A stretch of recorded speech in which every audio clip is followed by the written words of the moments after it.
Grabe nga yung mga e-bike dito sa lugar na napuntahan namin, mga kainaman. Bukod sa napaka-pogi na, ay grabing napakatutulin pa. Sa katunayan nga ay nagkaroon pa tayo ng pagkakataon na ma-test drive ito. Smooth lang. Oo, kuya yun oh.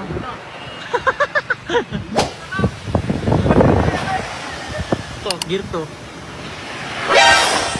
Grabe nga sa tulin tong mga e-bike. Tapos meron pang isa dito na na-vlog na dati ni Kuya Pat. Ito namang Raider na Reborn pero e-bike din yan, mga kainaman. Ayun, nagpunta nga kami dito sa garahe ng isa sa mga kaibigan natin. Talaga namang napakaganda ng garahe nitong bossing natin. At ayan, nakatabi na rin agad ng sports car ni Kuya Pat itong Toyota 86 ni Boss. Pero bukod dyan, meron din siya mga motor dito katulad nito, Ducati Panigale. Tapos ito naman, Raider na Reborn pero e-bike na yan. Tapos meron pa ditong high CC na ADV, Malaysian concept na Aerox, tapos street bike na NMAX, tsaka Dio na e-bike. Tapos dito naman sa kabilang banda ay may ZX-10RR na nakalagay. Tapos aring isang aray-aray ang napakahalimaw na e-bike, mga kainaman. Dahil aray matetesting din natin at kainaman ang power na rin. Pero bago tayo mag-testing yan, aray isa-soundcheck muna itong Toyota 86 na nandirito. Napaka-pogi rin itong Toyota 86 na to dahil makikita nyo naman loaded na loaded sa pyesa. Tapos naka-wide body kits pa at air suspension kaya lalo ng kainaman ang itinitindig. Sa tunog nito, mga kainaman, talagang ako'y namangha.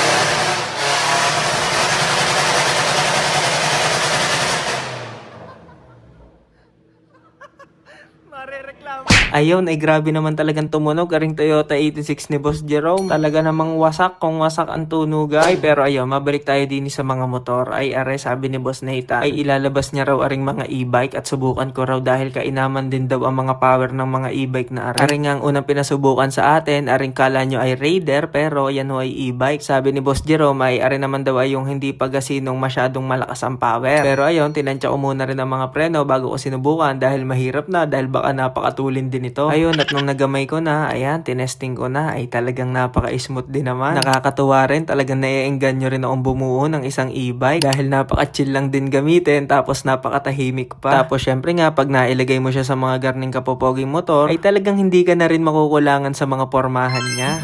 Rider. Mukha siya, akala mo mabagal. Oo. Pagka nilalima mo, nagbibigay din. Rider din.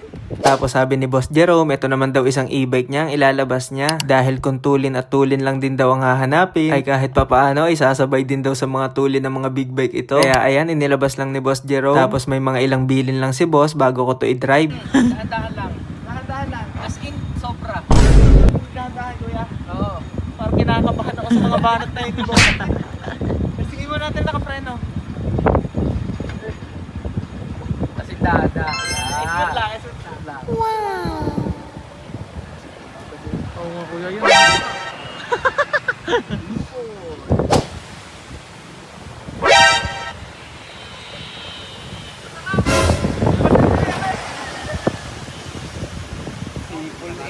Gear to.